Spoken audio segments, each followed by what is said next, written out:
During October of 2024, I made a 4-day trip to Washington, D.C. This is my third time to our nation's capital. My first visit was in 1996 when I accompanied Kay and her mom for a visit with Kay's sister Sue. While I was there, I spent a couple of days visiting many of the Smithsonian museums. The one site that I visited that had the biggest impact, however, was the Vietnam War Memorial, also known as the Wall. It not only had an impact then, but for years to come. In 2022, I made another visit to the Wall, with the singular goal this time of spending time in photographing it, and specifically the names of 11 young men that were from my hometown, Vashon.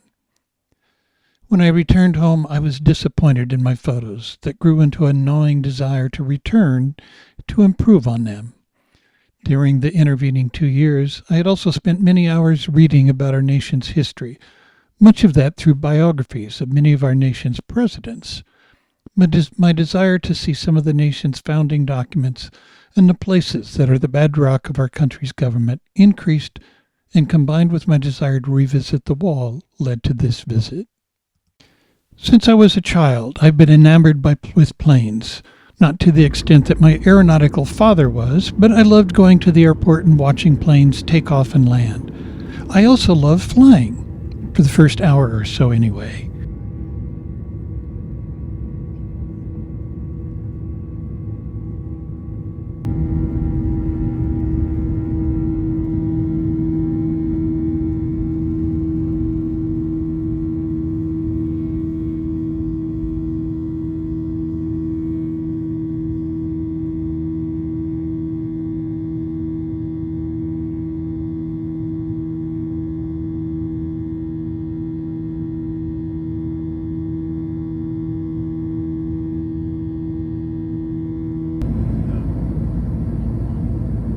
I especially like being able to look out the window and identify places on the ground. Down there is an area in the Washington Cascades called the Enchantments. The lake on the left is Lake Kolchak, just below Asgard Pass. The large lake on the right is Snow Lake. In between is the Upper Enchantments, where I spent many days climbing, often with Josh. Off to the right in this clip is the mountain town of Leavenworth. Seeing the Mississippi from above was cool. After 5.5 hours, Dulles Airport.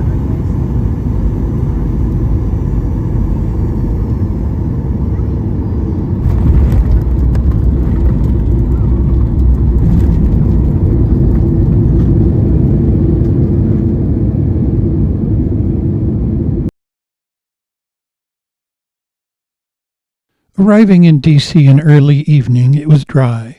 The forecast for the next couple of days was for rain, so I took advantage of it and headed to the Wall, spending several hours there taking photos and videos.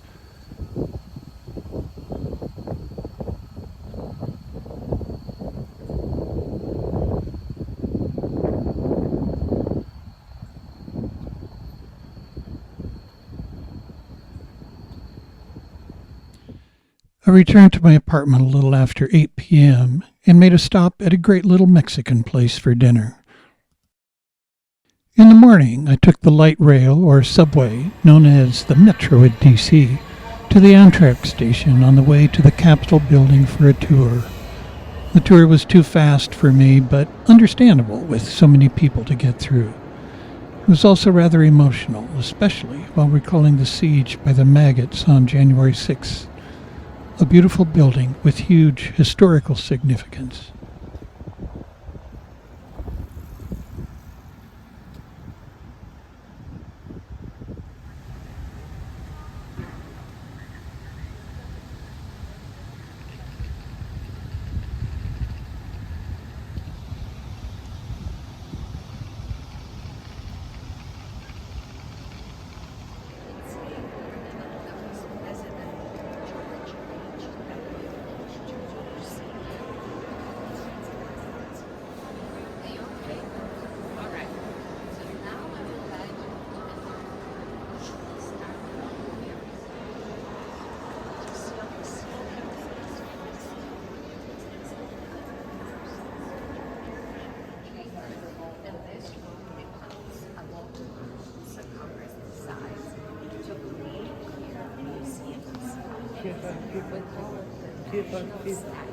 From the Capitol, it was a short walk across the street to the Supreme Court building. No lines outside and very few people inside. I arrived unplanned, but just in time for a short lecture right inside the courtroom. Somber, weighty, awesome. No videos or photos allowed, so an official one will have to suffice. Afterward, I perused an exhibit chronicling the citizens' rights over our country's history. I was feeling tired and hungry, so returned to my little apartment near DuPont Circle to take care of those tasks, a lone nap. In the afternoon, I returned to the mall and spent some time in the American Indian Museum. Interesting and depressing how the native people have been treated pretty much since white folks stepped on the shores of this country. I was struck by the water features outside of the museum and how they seem, to me, to capture the essence of being on a river. Then, just some sitting on a bench on the mall, people watching. For day 3, the forecast was for rain today, and that forecast was spot on, at least for the bulk of the day. I had a timed reservation to tour the Library of Congress, or at least one of those 3 buildings. Stunning. If I could only visit one place in Washington, D.C., this would be it.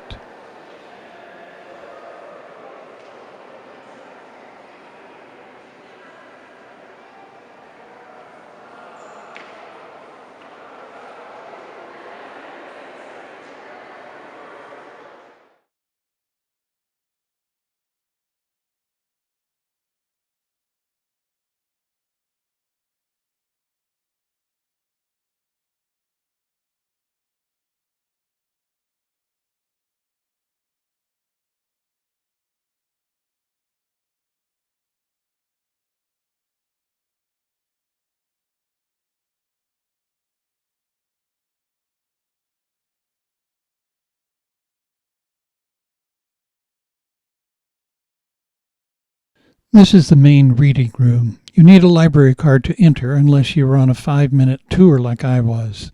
Although it's a library, the Library of Congress does not lend books. If you want one, generally you put in a request, and in minutes of, or a few hours, it will be brought to you to use in one of these reading rooms. I had a reservation to go up in the Washington Monument Tower. However, I received an email this morning letting me know it would be closed for repairs. I was unable to get any information whether it was running today, and since I had some time, trudged over there in the rain to see if by chance there were any tickets left. The closed sign answered my question. It was wet out, and so was I. My next appointment was in the National Archives building, where many of the nation's most important documents are housed, including the so-called founding documents. Declaration of Independence, Constitution, and the Bill of Rights are all housed in hermetically sealed cases in one room in the building. Low light to slow their fading. Another emotional experience to see these documents up close and so heavily guarded.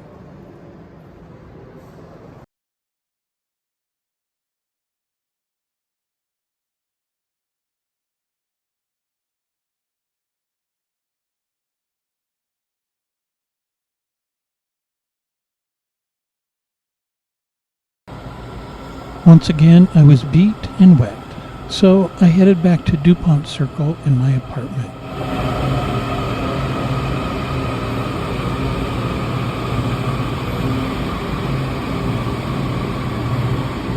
Here's the fountain in the middle of DuPont Circle.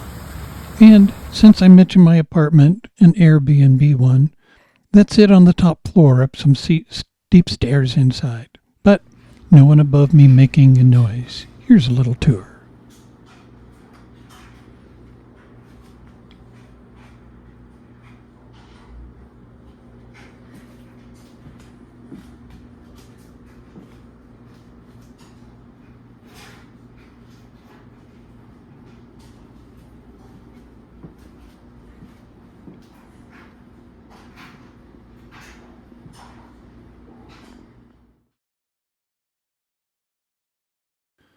Lunch, a nap, and then I had to decide what to do for my late afternoon and evening.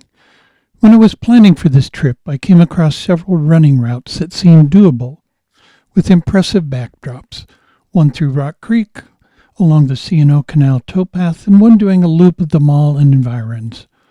Alas, as I learned halfway through my second day, my dreams didn't match my ability. As I was sitting in the apartment trying to decide what next, I kept coming back to that last run. Iconic, memorable, and it had a number of bailout points if I hit the wall.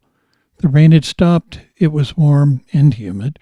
I had time, I had rested my legs, so off I went. I headed to DuPont Metro Station, took Metro to the Smithsonian Station, a good starting point. My days of running even moderately fast are long gone, but off I went at my very sedate pace. I felt good, it was cool to be going among all these historical places and memorials all at once. The Washington Monument, Martin Luther King Monument, World War II Memorial, Korean Memorial, Lincoln Memorial, the Wall, and back to the Washington Monument, halfway in my first bailout point.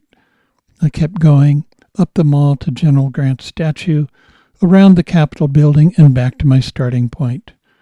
When I started, I thought that from here I'd take the Metro back to the apartment. Instead, I jogged my way up around the White House and through the city streets to DuPont Circle, in the fading light of evening and finally dark of night. I was high, slow, but I did it.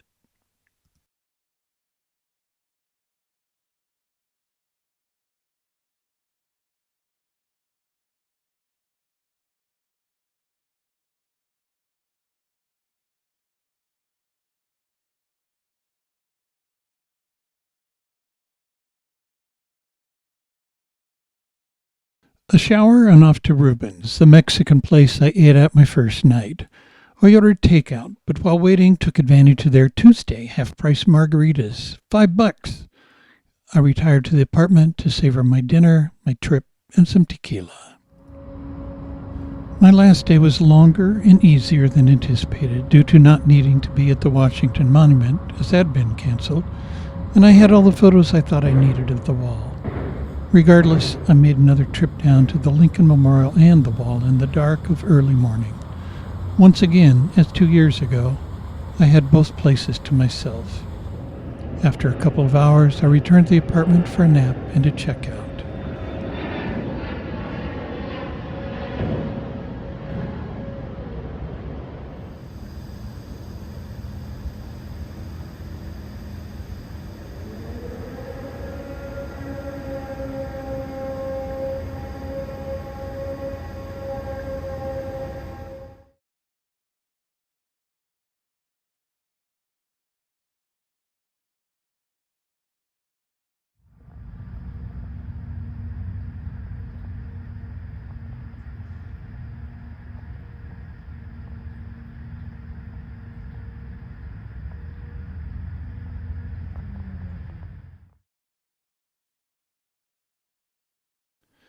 After I made an unremarkable visit to the Museum of American History, I went to the Willard Intercontinental Hotel for lunch.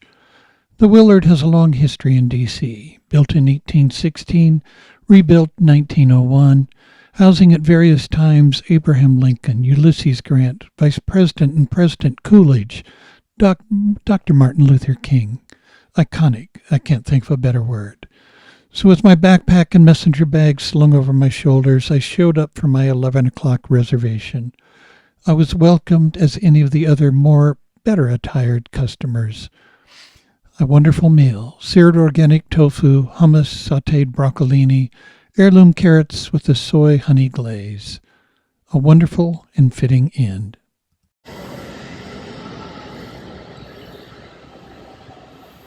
Leaving the Willard, I made my way to the airport via Metro. At the airport, I found a good seat to watch planes land and take off for a couple of hours until my 7 p.m. flight. A really great, memorable trip.